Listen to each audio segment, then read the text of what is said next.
Yo, it's Rob here from Showdown. Today I'm here with Manga Mama Perry. And we are back with another episode of Anime Mukbang. And we got some good eats with us today. As you can see, I got some chicken katsu in me. I got chicken karage curry. Time for the sauce pour. I'm gonna go with the tonkatsu sauce. We were having a discussion the other night talking about whether a show could survive without its main characters. And obviously we've seen so many different animes that are driven by their characters. But if you remove the main protagonist, there are still some anime out there that I think could still survive as a great story. We're trying to go through a bunch of different anime and find out whether we agree on that or not. Yeah, the two key concepts we want to consider are the concept of if it's theme driven. So basically it's talking about the greater message, whether it be a political system, a commentary on social structure, or a commentary on the world or humanity, or it's character driven, where a character's relationships, motives pretty much drive the plot. Right, exactly. All right, so we're gonna start off with our first anime, One Piece.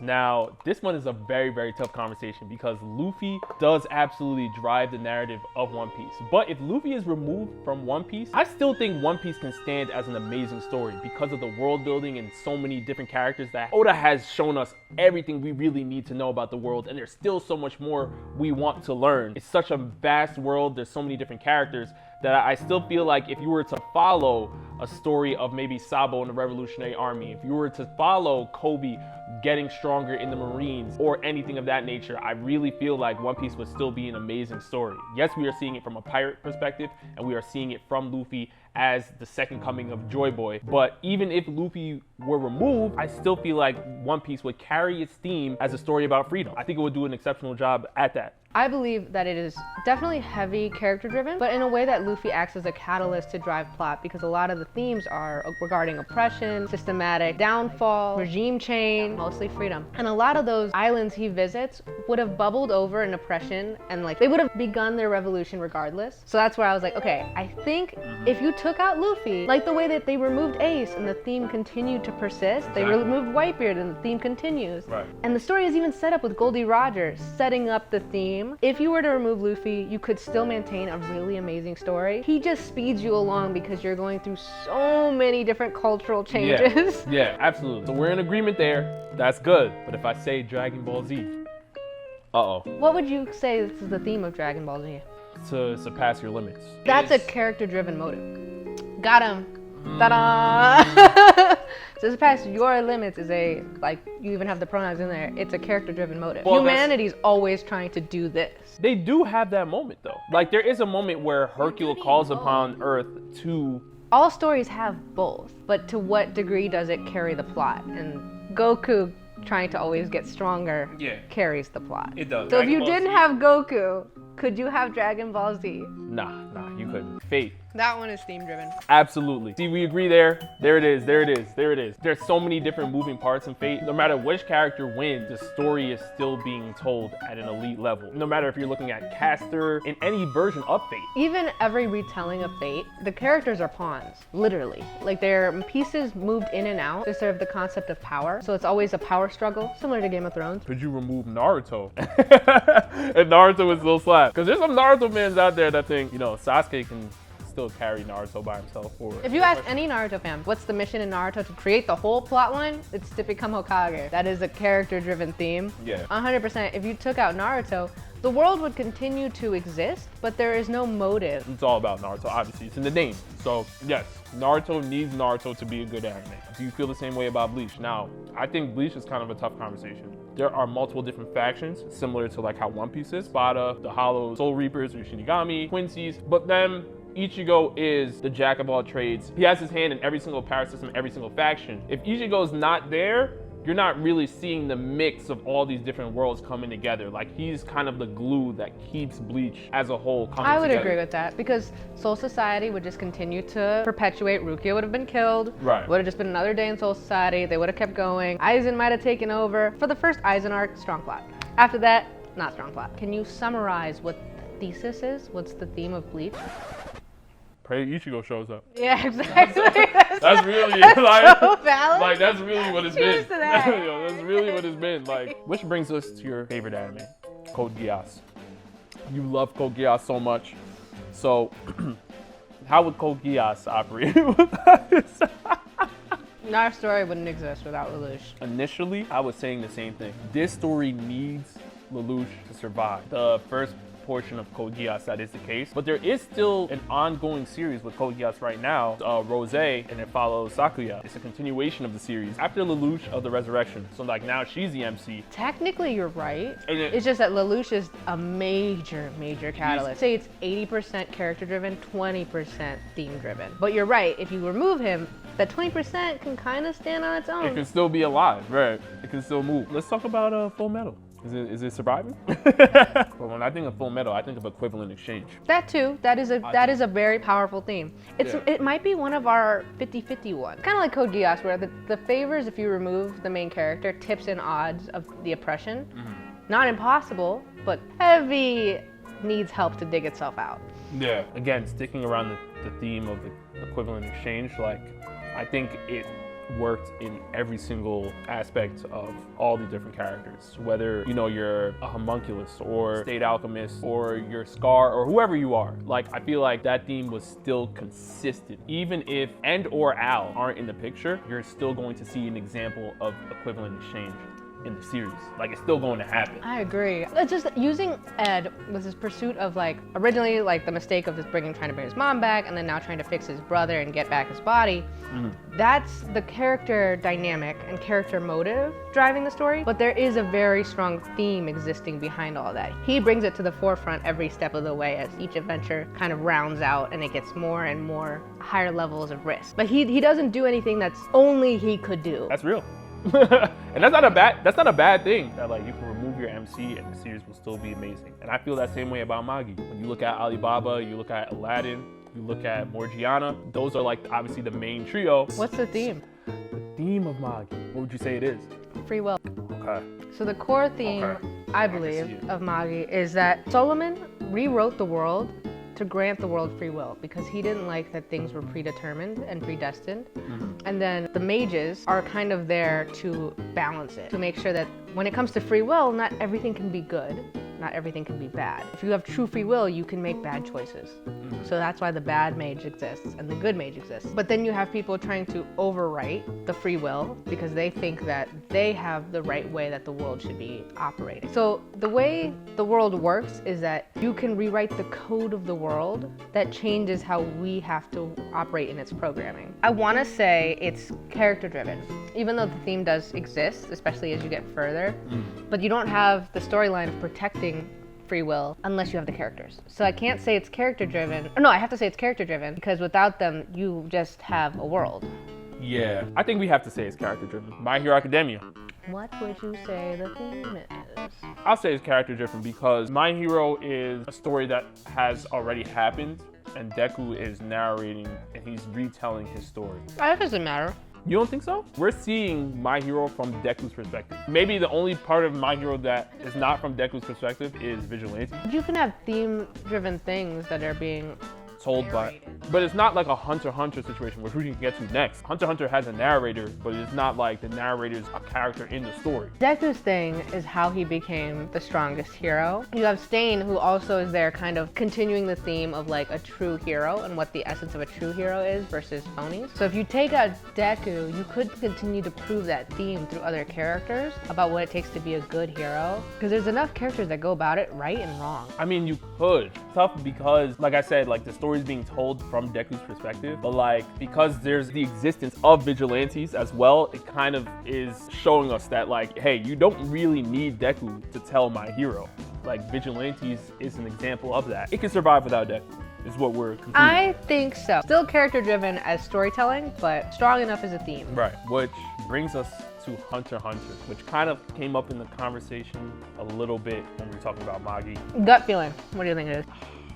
I think you need the characters there. I don't think there's a way for Hunter to... I mean, it could, in theory, survive without going and Killua, I guess. You need Kurapika. Of course, absolutely. You need his whole storyline. But his storyline, he kind of pigeonholed himself because of the Nen contract he made. It's tied to the spiders. For lack of a better words, he's chain jailed to those characters specifically. He's character driven. So that's the thing that's tough about it, is because Hunter x Hunter has the world building to kind of survive and be more, But from what we're seeing, I feel like it's still heavily Gon and Killua. Like without them, like I don't think the Hunter world is really progressing. There's no message in the Hunter world, except for there is more on the Dark Continent to explore. So it's the concept of exploration and the limits of humanity. Yeah. That I would say is the theme of Hunter x Hunter. Until we get to the Dark Continent where it can just start pretty much axing characters left and right and persisting with the theme of like exploration and humanity's like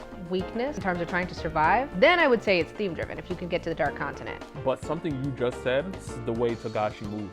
Right? Togashi is one of those authors that is not afraid to destroy a character and kill them. If Gon dies, Togashi's one of those authors that my bad, I'm spitting. Togashi's you are. Togashi's one of those authors that like Gon could actually die and the story would have to keep going. Like He almost did. That's what I'm saying. Besides the theme of exploration, the biggest theme of Hunter x Hunter is power. And if you have power as your theme, then it's like Game of Thrones, where people can die, but people fill in to continue the theme. I can agree with that. Black Clover. The theme, isn't it power still? I wouldn't say it's necessarily power. Finding a way to oppress or control like your inner demons. I would also say the commentary on humanity and utilizing your disability. There is that. Yeah, there's a more elegant way to say this, but like essentially, your disability doesn't hold you back. Right. The only thing that's making me pause right now is I was going to go down the route of saying that Black Clover is more theme driven and could still survive without Asta at an elite level. But then there's a show that's very, very similar in Mashle. Yeah, I was just thinking that too as I was saying disability, and I was like, oh yeah, he has no power either. Yeah, Mashle's literally that. But he also drives the story. If Mashle is not there, I feel like, obviously he's in the name of the show. Like he's not going to, Mashle's not going to survive as an anime without him being there. Going back to Black Clover, something that is also interesting, which is why it leans towards, in my opinion, the argument of it being character driven, is you have Yuno. Yuno is a direct foil to Asta. Yuno being handsome, full power, totally respectable, and then you have Asta coming in short, like he had to work for his strength, not naturally gifted, and then tried to figure out how to turn his curses into blessings. Yuno had those shortcomings as well because Yuno came from the same village Asta came from. But he was naturally blessed in a way that flows with the societal. But I'm saying when he first got there, it was both him and Asta that were getting, oh, you guys are country bumpkins. What are you guys doing here? You know what I mean? You're not of any royal blood. And then Yuno was able to show that, hey, I have a 4-leaf grimoire. Like now you guys have to shut up because the Golden Dawn just drafted me, You said controlling your demons, but that's a character-driven motive. It is. The story, Because Asta. It's underdog. Yeah. And the underdog theme is a character-driven theme. Yeah. Avatar: The Last Airbender or Legend of Korra. Okay, this one was a fun one. It was a good conversation to have because initially, what did you say? It was theme-driven. If you took out the characters, you could still see oppression bubble over and you would still get rebellion. They even have comics where like a firebender married an earthbender and they had a child that could bend fire. It's like you were starting to already get mixes. Right. So the world would have continued that way regardless of if these characters existed. But you made an excellent point, and I'll let you do it. I still think that Avatar needs to have Aang in it at least because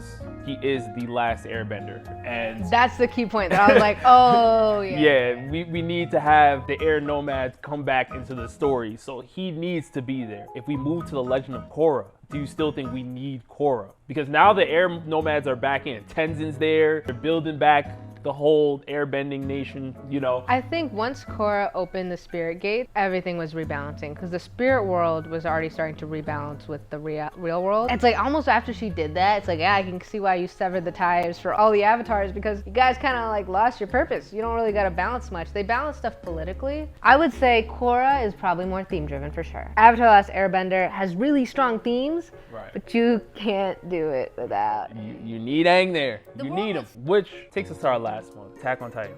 We almost started talking about it, but we held it off because like this is gonna be a full discussion. And that's why I'm saying it's the last one. We should move to our bakery breads. All right.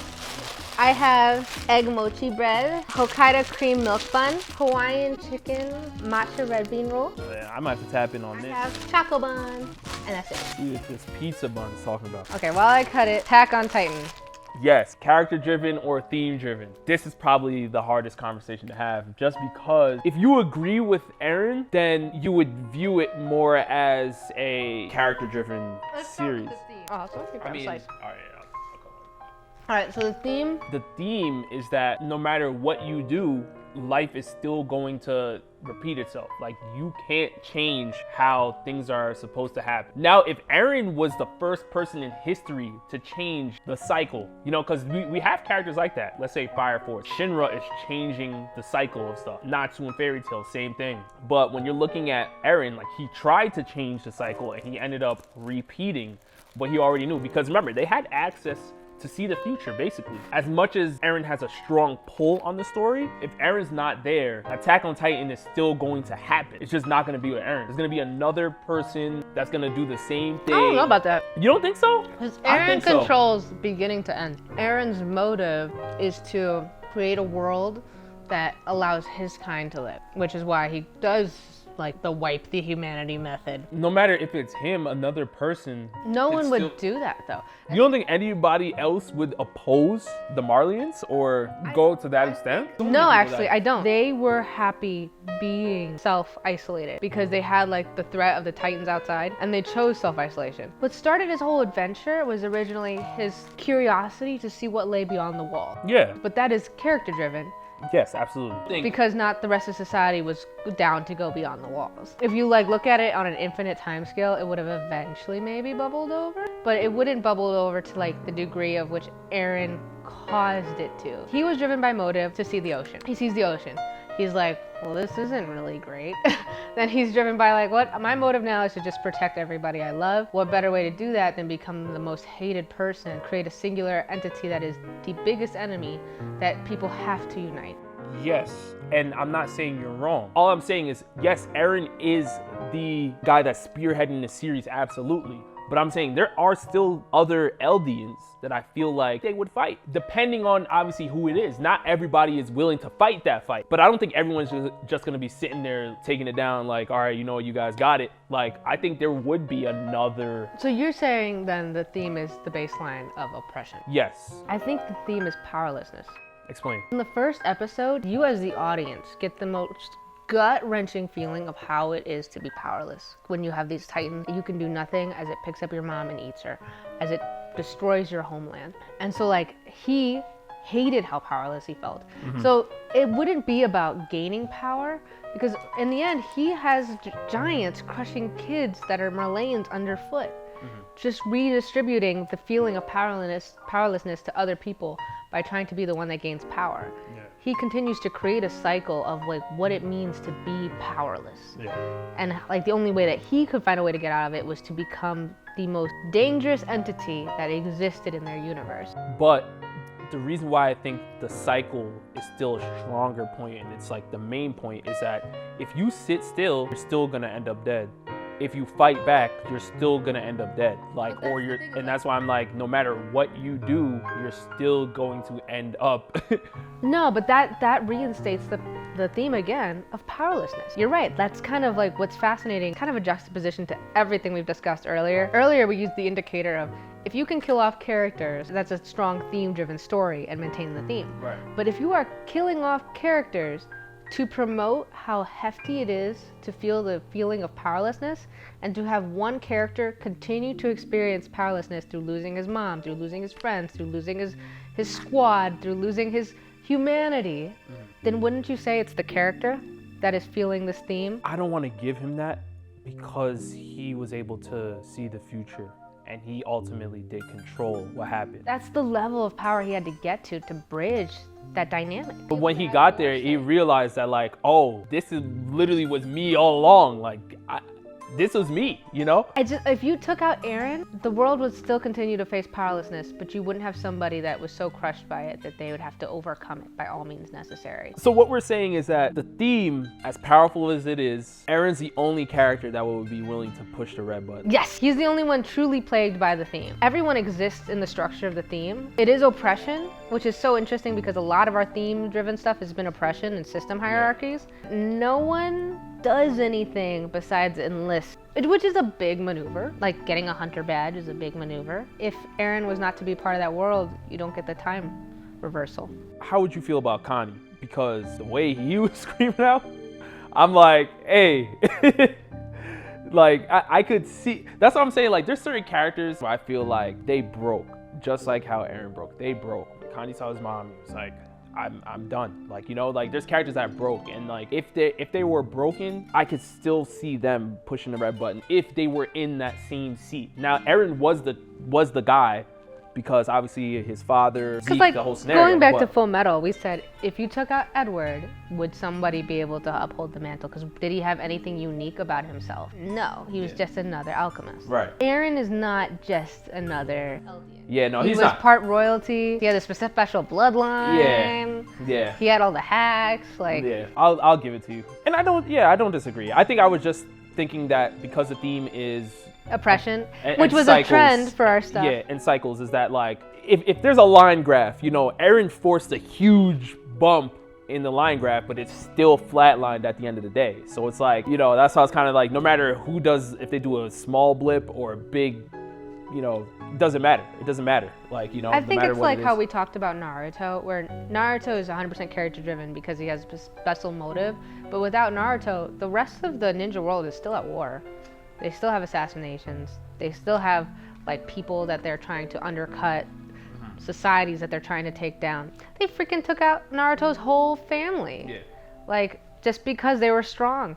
Like, Naruto doesn't have to exist in this world for that to happen, but that's not the theme, even though oppression is occurring constantly in the world of Naruto. Right. In Attack on Titan, oppression is constantly at the forefront, but he's the only one challenging it. And he's got his own motive, which like Naruto, he has his own motive. So it's like, it's interesting because it's like systems can be in place and it'll eventually bubble over, but are there other characters that can carry the plot? Like Luffy's One Piece has a bunch of oppression, and Luffy helps catalyze like next steps to keep the plot moving. But without Luffy, there's enough interesting characters. Yeah, it still survive. But if you take out Eren, Mikasa's not carrying it. Levi's not gonna carry it. No. Erwin's already dead. Yeah, at this stage in the game, yeah. See, if Gabby was on the other side, if she was on the other team, initially, I feel like Gabby would be a character that would also like. I agree with that, Yeah. but she serves as a foil of the Marvel. Right. So we'd say Attack on Titan could not exist without Eren because Yeah, it is a no. character-driven plot. Character driven. You need Eren. Okay. You guys let us know down in the comment section below whether you think any of these anime need their main characters to survive, if they're more character driven, or they are more theme driven. Or give us more animes. And with that, we'll see you guys next time. Peace.